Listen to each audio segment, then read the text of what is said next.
Hello my dear students, good afternoon, welcome to lucky education. मेरा topic चल रहा था कॉजेटिव वर्ब और मैंने आपको बताया था कि जब वर्ब हमारे पास बीआई हो और उसको हमें बीटी में कन्वर्ट करना हो इन केस, तो हमें कॉजेटिव वर्ब्स का सपोर्ट लेना पड़ता है। इसके अलावा एक और चीज़ मैंने आपको बताई कि यदि काम खुद ना करके किसी से करवाना पड़ जाए तो उस स्थिति में हमें कॉजेटिव वर्ब्स के द्वारा ही वो सेंटेंस फ्रेम करना पड़ेगा। कंसेप्ट था वो मैंने आपको कल बता दिया। अब आगे मैं आपको थोड़ा सा इसके बारे में डिटेल में बता रहा हूँ, थोड़ा सा ध्यान से समझना और इसके बाद आपको ये आइडिया लग जाएगा कि किसी भी वर्ब का जो अर्थ होता है वो वास्तव में क्या होता है। जैसे कि कुछ वर्ब्स होती हैं, जैसे कि रन माने क्या होता है, आप जनरली कहते हो रन माने दौड़ना होता है। तो मैं आपसे पूछूं दौड़ाना, तो दौड़ाना के लिए कौन सी वर्ब है? ठीक है, मैंने आपसे कहा, एक मैंने लिख दिया है, मैंने कहा आपसे हंसना लाफ, लेकिन मैं आपसे कहूँ हंसाना, तो आप कौन सी वर्ब यूज करेंगे, कैसे यूज करेंगे उसको? मैंने आपसे कहा रोना, मैंने यूज करवाया रुलाना। मैंने आपको पहले ही बताया था खाना खिलाना। ये सभी कंसेप्ट मैंने आपको पहले, मेरे 9 वीडियो लेक्चर्स आपके पास आ चुके हैं, उसके अंदर मैंने लगभग पूरी चीज़ माइन्यूटली आपको सब बता दी है। अब ये आपके ऊपर डिपेंड करता है कि आप कितना उसको समझ रहे हैं, कितना पढ़ रहे हैं और किस तरीके से आप उससे रिलेटेड क्वेरीज करते हैं।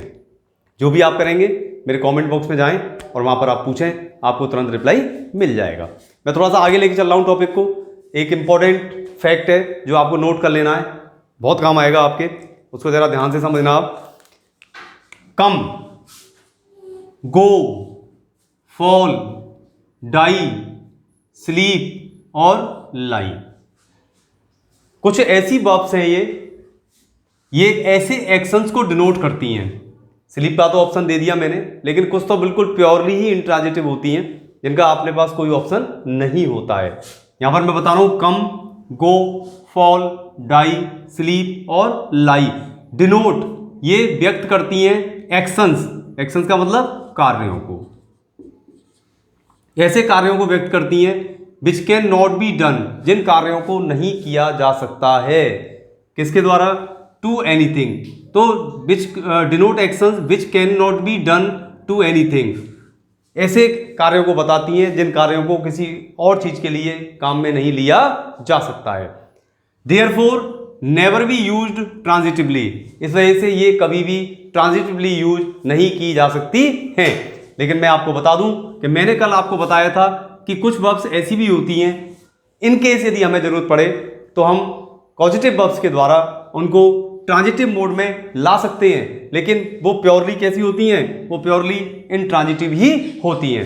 लेकिन हमारे पास एक डिवाइस है, एक तरीके से कॉजेटिव वर्ब एक डिवाइस का काम कर रही है हमारे लिए, जो हमें बताती है कि चलो ठीक है, इन केस यदि आपके पास बीआई है और आपको बीटी में कोई सेंटेंस बनाना है तो आप उसको आसानी से बना सकते हैं। लेकिन आप देख रहे हैं यहाँ पर कम, गो, फॉल, इनको आप बना सकते हो, जबरदस्ती वाली बात होगी, लेकिन आप थोड़ा सा दिमाग में रखें कि कुछ ऐसी वर्ब्स भी हैं जिनको आप इतनी आसानी से ट्रांजिटिव में कन्वर्ट नहीं कर सकते हो। इसलिए इसको इंपॉर्टेंट फैक्ट को अपने पास नोट कर लेना। इसका ऑप्शन कल मैंने आपको पूरा ये मैंने बता दिया था आपको कि किस तरीके से इसको हमें बीटी में कन्वर्ट कर लेना है और आपका सेंटेंस बन जाएगा कि माँ बच्चे को सुला रही है, the mother is making the child sleep. ये मैंने आपको कल ट्रांसलेट करके बता दिया था इसका। ठीक है, अब मैं यहाँ पर आ रहा हूँ, थोड़ा सा देखें, जरा ऊपर से देखें, एक इमेज बनेगी आपके मन में। और एक बात और सुन लीजिए मेरी, कि जो आपके 10th का सिलेबस है उस सिलेबस से रिलेटेड ही मैंने ये सभी टॉपिक्स कराएं। बस मेरा जो मेन एम था वो ये था कि आपके अंदर की जो हेजिटेशन थी, जो आपके अंदर का डर था, वो इन टॉपिक से थ्रू मैं उसको निकाल दूं, जिससे आपको ये पता चल जाए कि हमें सेंटेंस लिखना क्या है और हम लिख क्या रहे हैं, हमें बोलना क्या है, हम बोल क्या रहे हैं, और हमें क्या प्रेजेंटेशन देनी है, अर्थ का अनर्थ कैसे हो जाता है। जैसे कल मैंने बताया था, यदि आप कहोगे the mother is sleeping the child, तो माँ बच्चे को सो रही है, नॉट सुला रही है। बताया था कल मैंने, विशेष ध्यान रखें इन सब चीजों का। कभी भी मैंने कहा ना, verb is the heart of English, verb तो दिल है इंग्लिश का, इसको गलत यूज कर दिया अर्थ का अनर्थ हो जाएगा। इसलिए कभी भी कोई भी सेंटेंस आप पढ़ें, लिखें या बोलें, ये जरूर सोचें एक बार को कि मुझे कहना क्या है, मुझे लिखना क्या है, मुझे क्या अर्थ निकालना है इसका। इस तरीके से आप जरूर ध्यान में रखें। तो उसी को लेकर मैं थोड़ा सा आपको समझा रहा हूं, ध्यान से समझ लेना। देखें जरा, यहां पर टॉपिक है मेरा वर्ब, और इसमें भी कौन सा चल रहा था, पॉजिटिव वर्ब चल रही थी, 3 थी, मेक, हैव और गेट। ये नियम नहीं है कोई, ये मेरी ओपिनियन है, ये नियम नहीं है। नियम मत बना लेना इसको कि अरे सर आपने ही तो कहा था ऐसा नहीं। तीनों ही एक ही काम करती हैं, काम खुद ना करके किसी से करवाना, ये याद रखें आप तो। लेकिन ये मैंने थोड़ी आसान करने के लिए आपको लिख दिया है कि किसी को मना कर, जैसे घर में भाई बहन है, मम्मी पापा हैं, या फिर कोई भी ऐसा ब्लड रिलेशंस में कोई भी ऐसा कोई है जिसको आप मना के काम करवा सकें, तो उसके लिए ज्यादातर आप किसका यूज करें, मेक का यूज कर दिया करो, कोई दिक्कत नहीं है, थोड़ा अच्छा भी लगेगा। लेकिन यदि आप किसी को पैसे दे के काम करवा रहे हैं, जैसे घर में कोई सर्वेंट है या कोई कहीं भी आप जा रहे हैं, आपको पैसा देना पड़ रहा है, तो उस स्थिति में आप एक काम करें, उस स्थिति में आप थोड़ा सा प्रायोरिटी में किसको लेके चलें, हैव को। एक और चीज बता देता हूं, यदि आप गेट का यूज कर रहे हैं अर्थ वही देगी, लेकिन इसमें अंतर ये आ जाएगा कि 2 + MB1 आपको लगाना पड़ जाएगा, क्योंकि इन दोनों में क्या है नियम, इन दोनों में क्या है, यहां डायरेक्ट MB1 आएगी, MB1 विदाउट टू। लेकिन जैसे ही आप गेट का यूज करेंगे तो यहां पर क्या हो जाएगा, 2 + MB1 का आपको यूज करना पड़ेगा। हाँ, एक चीज और मैं बता दूं कि कुछ मन में एक बात भी आएगी आपके, कहीं भी आपको कभी भी सुनने को मिल सकता है कि पॉजिटिव वर्ब्स 4 होती हैं, तो मैं आपको हिंट दे देता हूं, मेनली तो ये काम आएंगी। लेकिन हाँ, एक लेट वर्ब होती है अपने पास, लेट, देखो जरा, ये यहां पर मिलेगी आपको लेट, इसको पॉजिटिव वर्ब्स की कैटेगरी में इंक्लूड कर देते हैं। बाकी इसका ऐसा कोई प्रॉपर यूज हमारे सिलेबस में ऐसा नहीं है, लेकिन इनका यूज प्रॉपर आपको मिलेगा आगे चल के कि वास्तव में हमें किस तरीके से कोई सेंटेंस फ्रेम करना है, कोई स्टोरी हमें लिखनी है, ईमेल लिखना है, लेटर राइटिंग लिखनी है, कहीं ना कहीं इनकी जरूरत हमको इन तीनों की ज्यादा पड़ेगी। लेट तो क्या है, जनरली कहना चाहिए कि जैसे हम रूटीन में कह देते हैं, लेट देम डू, करने दो उनको, करने दो, कोई दिक्कत नहीं है, हमें कुछ नहीं कहना इनसे, let them do, let them go, जाने दो, करने दो, खाने दो, यानी काम खुद ना करके दूसरे से करने के लिए कह देना। तो इसको किस कैटेगरी में ले आते हैं, कभी कभार पॉजिटिव वर्ब्स की कैटेगरी में आपको कहीं ना कहीं ये मिल जाएगी। लेकिन हार्ड एंड फास्ट ना बनाए इसको, हार्ड एंड फास्ट में लेके चलना है तो किनको लेके चलना है, मेक, हैव और गेट को लेके आपको चलना है। तो यहां पर मैं यहां पर देखें आप जरा, इसका पॉजिटिव जो वर्ब्स होती है, इनका पहला जो वो है, पहला पैटर्न है, वो पैटर्न क्या कहता है, वो पैटर्न कहता है to cause someone to do something.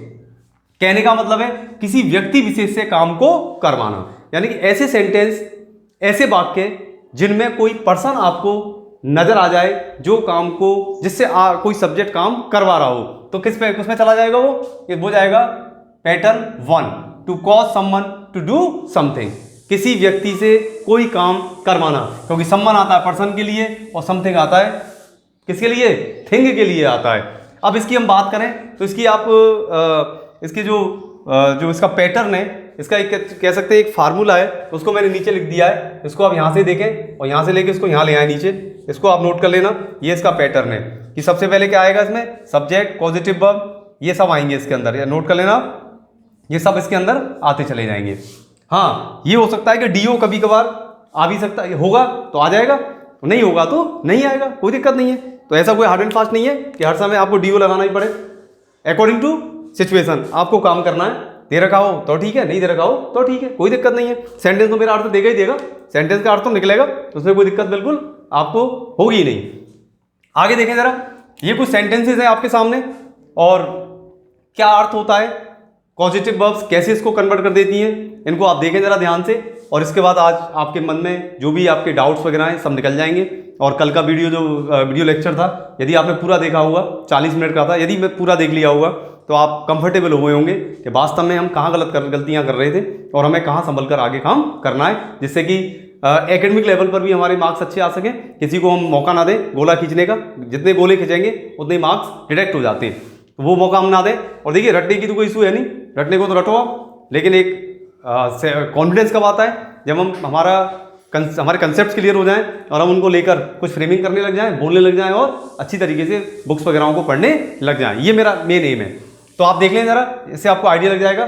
2 pattern follow करती हैं पॉजिटिव वर्ब्स के, 2 पैटर्न है। पैटर्न नंबर 1 देखिए, पहला ये रहा, इसका फार्मूला ये मैंने यहाँ लिख दिया नीचे, इसको आप नोट करेंगे। इस पर बेस्ड हम कुछ सेंटेंसेस बना रहे हैं, उनको जरा ध्यान से देखें आप, जिससे आपकी जो आपकी इमेज है इस चीज़ को लेकर पूरी क्लियर हो जाएगी। और कैसे बनेगी देखें ज़रा ध्यान से। मैंने अपने नौकर से फर्श साफ करवाया। अब देखें ज़रा, यहाँ पर मैं अंडरलाइन कर रहा हूँ साफ। साफ के लिए हम क्या यूज करते हैं? क्लीन। लेकिन क्लीन का डिक्शनरी में आप अर्थ देखोगे तो साफ करना होता है, करवाना नहीं होता है। समझ में आ गई बात? देखिए जरा, साफ करवाना होता है, वो साफ करना होता है, लेकिन यहां पर हमें क्या आया? यहां पर साफ करवाया, यानी काम खुद ना करके किसी से करवाया।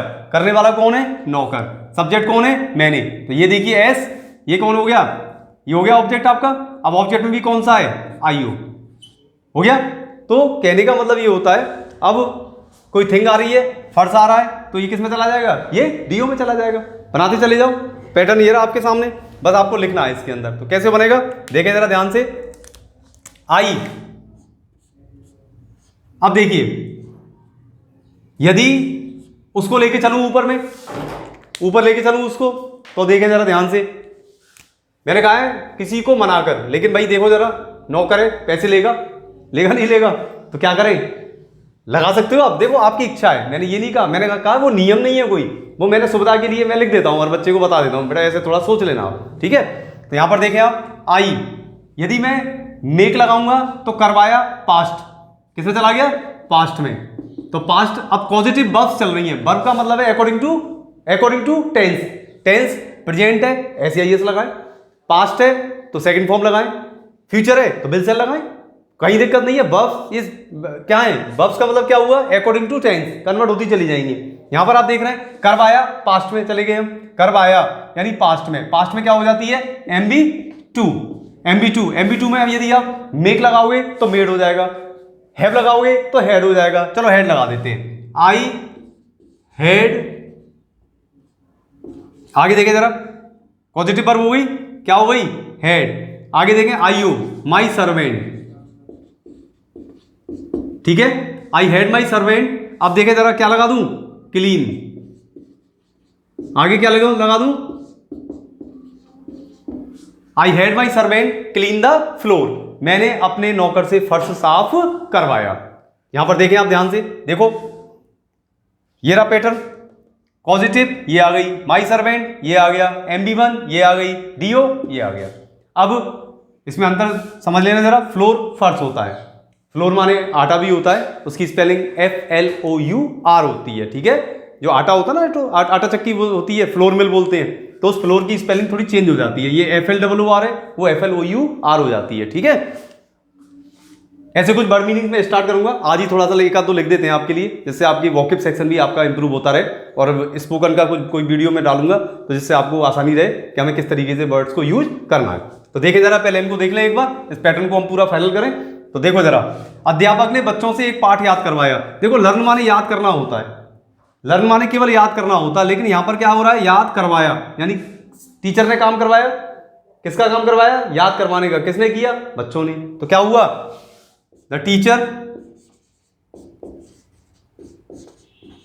अब बच्चों को तो मना के काम करवा सकते, ठीक है। क्या लगा दूं? मेड लगा दूं। Made the students learn a lesson, ये लीजिए, ठीक है। The teacher made the students learn a lesson.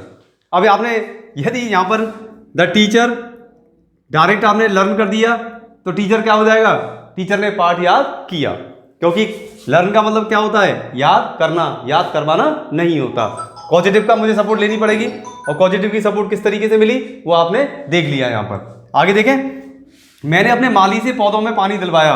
आई पैसा देके हेड लगा दूं, आई हैड माई गार्डनर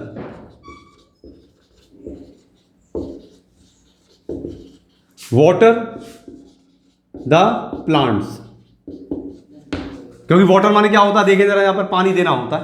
मैं क्या कर रहा हूं? पानी दिलवाया, काम खुद ना करके किसी से करवाया, ठीक है। पैटर्न समझ में आ गया? इसको फॉलो करते चले नीचे और सेंटेंस से आपके बनते चले जाएंगे। आगे देखें, मैंने टाइपिस्ट से एक पत्र टाइप करवाया।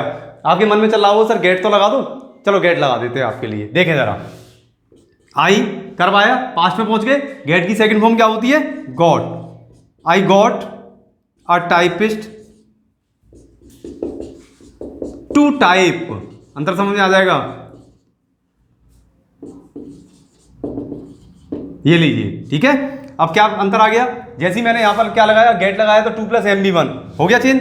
देखो ये रहा 2 + MB1। यहाँ पर मैंने क्या लगाया, आई गॉट अ टाइपिस्ट। यहाँ मैंने एक नहीं लगाया, लेकिन आप कोई दिक्कत नहीं है, टाइपिस्ट बहुत सारे थोड़ी है, एक ही तो है, तो क्या लगा दिया मैंने यहाँ पर, I got a typist to type a letter. Clear हो गया। अब देखें जरा, एक और पैटर्न शानदार आ रहा है, यहाँ पर आपको बहुत आसानी हो जाएगी और बहुत जल्दी आप बोल सकते हैं, बहुत जल्दी लिख सकते हैं, अच्छा लगेगा आपको। उसने अपनी छोटी बहन को रुलाया। अब रुलाने के लिए मैं क्या यूज करते हैं हम, बीप। बीप माने तो रोना होता है, बीप माने क्या होता है, रोना। He is weeping, they are weeping, I am weeping, होता है कि नहीं होता रोना। अब यहां पर क्या आ रहा है, बहन को रुलाया। रुलाने का मतलब काम करवा दिया उसने दूसरा। तो देखिए जरा, ही क्या लगाऊं, मेक लगा दूं। देखो, he made his younger sister, क्या हो जाएगा, बीप। हो गया क्लियर। उसने अपनी छोटी बहन को रुलाया, उसने मुझे हंसाया, उसने मुझे रुलाया, उसने मुझे पिटवाया। बीट माने क्या होता है, बीट माने क्या होता है, पीटना ही तो होता है। बीट माने पीटना ही तो होता है। उसने मुझे सर से पिटवा दिया, क्या हुआ, अपने आप थोड़ी कोई काम किया, करवाया किसी से, किसने पीटा, सर ने, हो गई पॉजिटिव वर्ब, नहीं हुई। समझ आ गया। तो देख रहे हैं आप, यहाँ पर पूरा पैटर्न मैंने आपको बता दिया है। ये पैटर्न नंबर 1 है। इसका सेकंड पैटर्न है वो मैं अभी आपको बता देता हूँ, जिससे कि आपकी ये हेडक खत्म बिल्कुल दिमाग से, कि काम कैसे किया जाता है और कैसे करवाया जाता है। पैटर्न वही है, काम खुद ना करके किसी से करवाना। तो इसको देखें जब तक आप, तो उसके बाद आगे शुरू करते हैं। देखिए सेकंड पैटर्न पर चलते हैं। आज इसको कंप्लीट कर रहा हूं मैं टॉपिक को, जिससे कि आपको पूरा क्लियर हो जाए कि पॉजिटिव वर्ब्स कौन कौन सी थी और किस किस तरीके से ये वर्क करती हैं। तो सेकंड पैटर्न देख लीजिए कि to cause something to be done. Something माने कोई भी कार्य, समथिंग का मतलब थिंग, थिंग का मतलब कोई चीज, चीज का मतलब कोई काम, काम का होना, चाहे व्यक्ति हो या नहीं हो। लेकिन ये भी आप अच्छी तरह जानते हो, बिना व्यक्ति के तो काम होना जाना है नहीं, व्यक्ति तो होगा ही होगा, बिना व्यक्ति को हो जाएगा क्या काम। लेकिन इसमें उसको मेंशन करने की जरूरत नहीं पड़ती, और जरूरत पड़ती है, और यदि जरूरत पड़ती है तो हम क्या करते हैं, बाई प्लस जो भी आ रहा है उसको आगे लिख देते हैं। कंफ्यूजन ना रखें दिमाग में, काम अपने आप नहीं होगा। घर की पेंटिंग, घर को पेंट कराओगे तो कोई पेंटर आएगा, ठीक है। बालों कटवाओगे कौन आएगा, नाई होगा। जूतों को करवाओगे तो मोची होगा, कॉबलर होगा, बार्बर होगा, ये सब होंगे, कोई ना कोई तो होगा ना। तो बस ठीक है, कंफ्यूजन दूर करो अपना, आगे स्टार्ट करें। अपने घर को पेंट करवा लीजिए, ये हमेशा गेट और हैव से शुरू होता है, इसमें मेक का यूज नहीं होता बिल्कुल भी, ये आप याद रखेंगे। और मैक्सिमम केसेस में, ज्यादा केसेस में आपको गेट का यूज ज्यादा मिलेगा इसके अंदर, ठीक है। गेट का यूज ज्यादा ही मिलता है। लेकिन आपके अंदर आप एक चीज पूछे मुझसे, मैं नहीं बताऊंगा, लेकिन आप कौन देखते हैं कितने स्टूडेंट पूछते हैं मुझसे, कल देखते हैं कमेंट बॉक्स में कितने स्टूडेंट पूछेंगे। मैं नहीं बता रहा आपको, मैं केवल लिख रहा हूं, ठीक है। मैं देखता हूं कितने स्टूडेंट ढंग से समझे मेरे टॉपिक को, और कितने स्टूडेंट ने मुझसे एक क्वेरी की, उसको देखते हैं आप जरा। देखो जरा, गेट हैव लगाएं, नो प्रॉब्लम।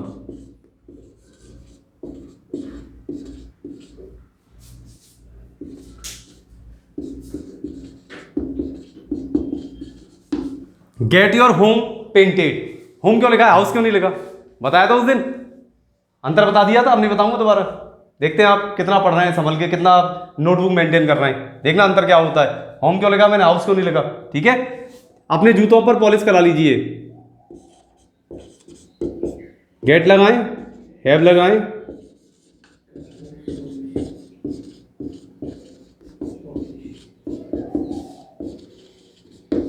देखो MB3 तो यहीं से आईडी लग गया होगा आपको। देखो to be done, to be done. आपको अब बिलीव करोगे, एक चीज बताऊं बहुत इंपॉर्टेंट, बढ़िया सी, बहुत इंटरेस्टिंग।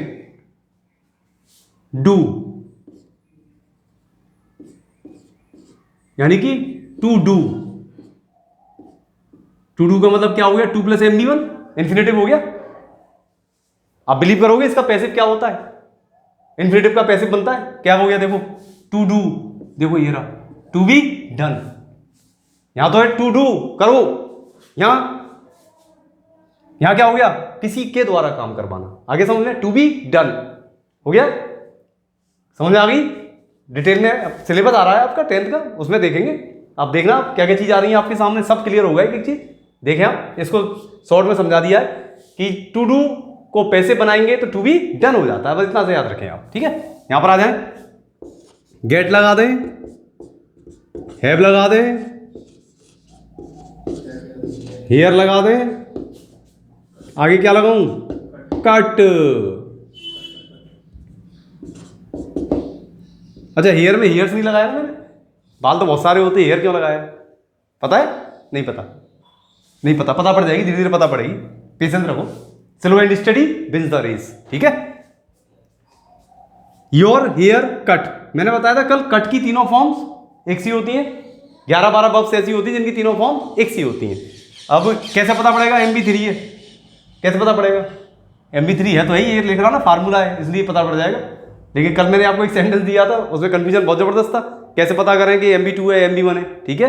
कैसे पता करोगे, सिंगुलर सब्जेक्ट के साथ यदि कट में एस या ईएस लग रहा है तो वो प्रेजेंट इंडेफिनिट टेंस है, और यदि सिंगुलर सब्जेक्ट के साथ एस या ईएस नहीं लग रहा है तो वो MB2 ही है।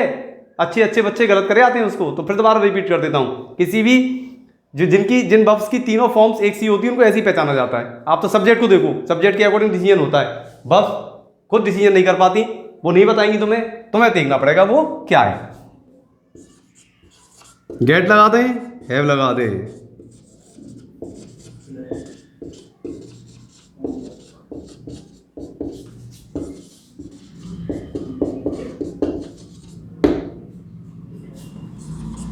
गेट लगा दें, हैव लगा दें,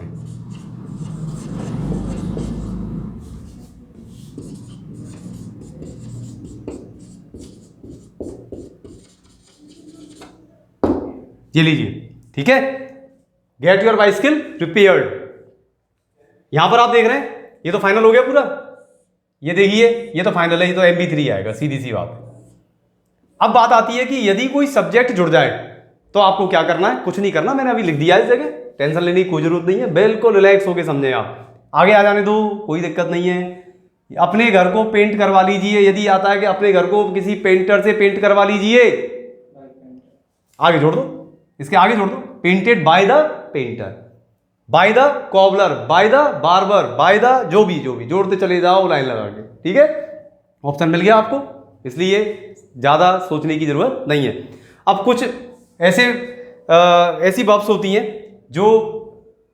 जिनकी तीनों फॉर्म्स एक सी होती हैं, कैसे डिसीजन लोगे, कैसे यूज करोगे, उसके लिए मैंने आपको कह दिया थोड़ा सा डिक्शनरी भी कंसल्ट करें, और डिक्शनरी कंसल्ट यदि आप करोगे तो उससे क्या होगा कि कुछ नई नई क्वेरीज आपके मन में आती जाएंगी, तो आप मुझसे डिस्कस कर लोगे थोड़ा सा। सबसे पहला तो ये पता करोगे वो BT है BI है, ठीक है ना। BT है तो उसका अर्थ क्या निकलेगा, और BI है तो उसका अर्थ क्या निकलेगा, ये आपको पहले फाइनल होना चाहिए। कभी कभार ऐसा होगा कि BI होगी लेकिन यूज करना है आपको BT की तरह, तो पॉजिटिव वर्ब्स के द्वारा उसको काम में उसको लो, तो इससे क्या है आपका एकदम सब कुछ क्लियर होता चला जाएगा, कंफ्यूजन दूर, जितना भी कंफ्यूजन मन में भरा हुआ था ना आज तक वो सब क्लियर होता चला जाएगा आपका। और ये मेरा एम था, मेरे स्टार्टिंग में इंट्रोडक्शन जो मेरा हुआ तो मैंने क्या कहा आपसे, केवल मैंने यही कहा कि मुझे कोई मतलब नहीं कौन क्या पढ़ाता है कैसे पढ़ाता है, मैं आपको बेस्ट से बेस्ट पढ़ाऊंगा, ये मेरा वो है, और आपको लगेगा कि हाँ हमें कुछ फायदा मिल रहा है। क्योंकि ऑनलाइन प्लेटफॉर्म पे जनरली क्या होता है, ऐसी चीज़ें डाल दी जाती हैं जो बच्चों को बहुत जल्दी तुरंत राम जाता है, राम खाता है, वो घूमने जाता है, और ये होता है वो होता है, ऐसे डाल देते हैं, बच्चे खुश हो जाते हैं, हम तो सब जानते हैं, बहुत होशियार हैं। लेकिन जो वास्तव में जो चीज़ें होती हैं वो एक सही प्लेटफॉर्म पर मिल पाती हैं, एक सही चैनल पर मिल पाती हैं। और मैं आपको बता दूं कि यहाँ तक मुझे उम्मीद है कि आपको शायद अच्छा लग रहा हो, लकी एजुकेशन चैनल पर आपको ये वास्तव में सब चीज़ें कंसेप्ट्स वाली मिल रही हैं। सभी टीचर्स को मैं देखता हूँ, उनके वीडियोस में रोज़ देखता हूँ सभी के, हालांकि मेरा सब्जेक्ट इंग्लिश है लेकिन मुझे इंटरेस्ट बहुत है, हर सब्जेक्ट में मैं देखता हूँ कुछ मुझे भी सीखने को मिल जाए। तो ये लर्निंग हैबिट्स आप हमेशा अपने अंदर रखें, और सब जितने भी जो प्रोग्राम्स वगैरह इससे रिलेटेड हुए उनको जरूर देखें, जिससे आपको पता चलता रहे। तो आज मैं कुछ नई चीज़ शुरू कर रहा हूँ आपके लिए। बच्चों की एक मेजर प्रॉब्लम है कन्फ्यूजन बहुत ज़्यादा है, कन्फ्यूजन है, सॉल्यूशन कुछ मिला ही नहीं, ठीक है ना। तो कुछ देखें, डेली रूटीन वर्ड्स को देख ले जरा, जो बहुत ज़्यादा परेशान करते हैं स्टूडेंट्स को, बच्चों की डिमांड भी है कि सर इनको जरूर बताओ हमें, जिससे हम थोड़ा सा और सीखें। तो देखो आज मैं स्टार्ट कर रहा हूँ। देखो मैंने कई बार यूज किया अपनी लैंग्वेज में, कल परसों तो मैंने बहुत ज़्यादा यूज किया, आपने वीडियो लेक्चर देखे, आप मेरा ध्यान से सुनना, एडॉप्ट, ठीक है। लेकिन ये परेशान कर देते हैं, फिर ये लीजिए ये क्या होगा, तो फिर ये क्या होगा, ये चीज़ें परेशान करती हैं स्टूडेंट को। जैसे मैंने आज लिखा, आज का ले लें, चलो बाद में लेंगे क्योंकि अल्फाबेटिकल ले लेते हैं थोड़ा सा, ठीक है ना। जैसे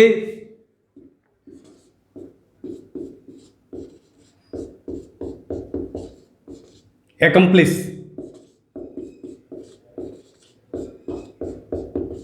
अब देखिए बहुत माइन्यूट, देखो कितना माइन्यूट वो है, ज़्यादा नहीं दे रहा मैं, ज़्यादा नहीं, 3 ही हो गए, 2 ही हो गए, 5 हो गए आज आपके लिए। 5 की डोज बहुत हो रही थी, बहुत हो जाएंगे महीने में, और जब आप लास्ट तक पढ़ोगे ना तो एक बहुत बड़ा कलेक्शन हो जाएगा आपके पास।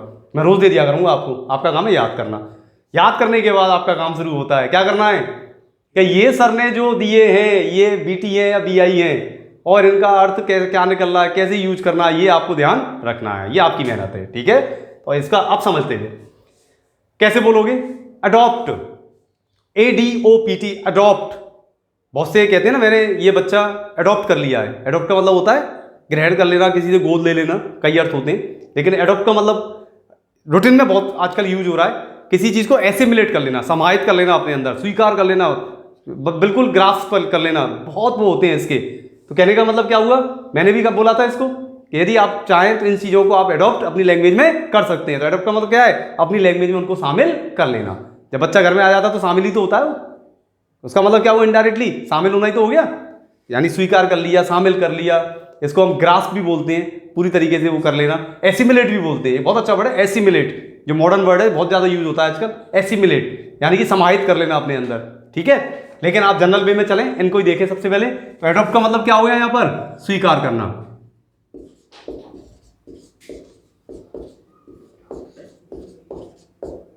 अब देखिए जरा,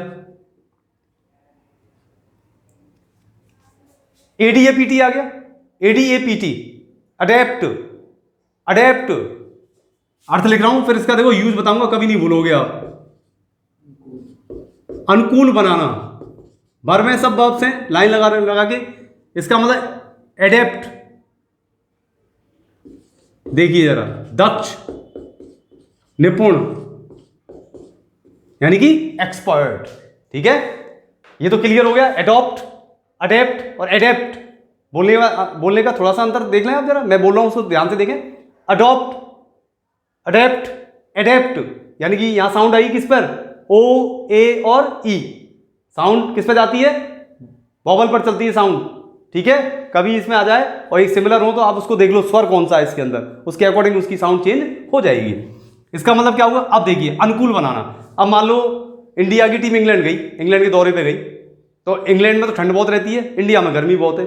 अब आज हमें कहीं स्विट्जरलैंड कहीं ले जाए, बर्फ पड़ रही हो, या हमें कोई ठंडी प्लेस पे ले जाएं, तो हमें तो एडजस्ट करना पड़ेगा अपने आप को। सबसे पहले हमें उस माहौल में कैसा बनाना पड़ेगा, अपने आप को अनुकूल बनाना पड़ेगा। हमें अपने आप को क्या करना पड़ेगा, एडेप्ट करना पड़ेगा। तो क्या कहोगे आप क्या कहोगे, when I went to Switzerland, first of all I adapted myself in the climate of Switzerland. समझ आ गई बात, कि जब मैं स्विट्जरलैंड गया तो मैंने वहां के माहौल में सबसे पहले अपनी बॉडी को क्या किया, एडेप्ट बनाया, मतलब कैसा बना लिया, अनुकूल बनाया। क्लियर, एडेप्ट, दक्ष या निपुण। यदि दिक्कत आए तो देखो इन तीनों में जहां ई आ जाए, ई से पता पड़ जाएगा। ई का मतलब होता है एक्सपर्ट, और एक्सपर्ट का मतलब भी क्या होता है, दक्ष या निपुण। ये ट्रिक होती है, ये ट्रिकी अप्रोच होती है, कैसे वर्ड मीनिंग याद रखे। तो आप देखें जरा, इसका मतलब क्या हो जाएगा, ये दोनों याद हो जाएंगे, तीसरा अपने आप याद हो जाएगा। ई आ जाए तो ई का मतलब एक्सपर्ट, एक्सपर्ट का मतलब दक्ष या निपुण हो जाता है। क्लियर, अब आगे चले। Accomplish is called accomplish, accomplish complete कर देना किसी चीज को, इसकी शुद्ध हिंदी होती है संपादित करना।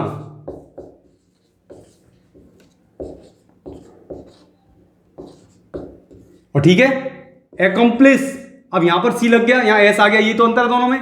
इसका मतलब होता है एकम्प्लिस, जुर्म में बराबर का हिस्सेदार होना।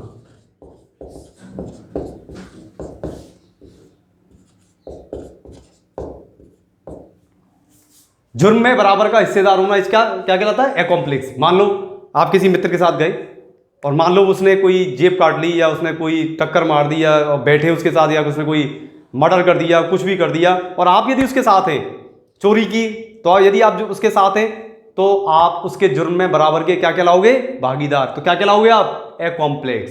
ठीक है, ACCOMPLICE, बस सी का खेल है। ACCOMPLIS है, मान लो आपको कोई काम दिया, मैंने कोई टारगेट दिया और आपने उसको पूरा कर लिया, तो आप क्या कहोगे? Sir I have accomplished my work which you have given. जो आपने दिया है वो मैंने पूरा अकम्प्लिश कर दिया। संपादित करना मतलब कंप्लीट कर लेना। क्लियर?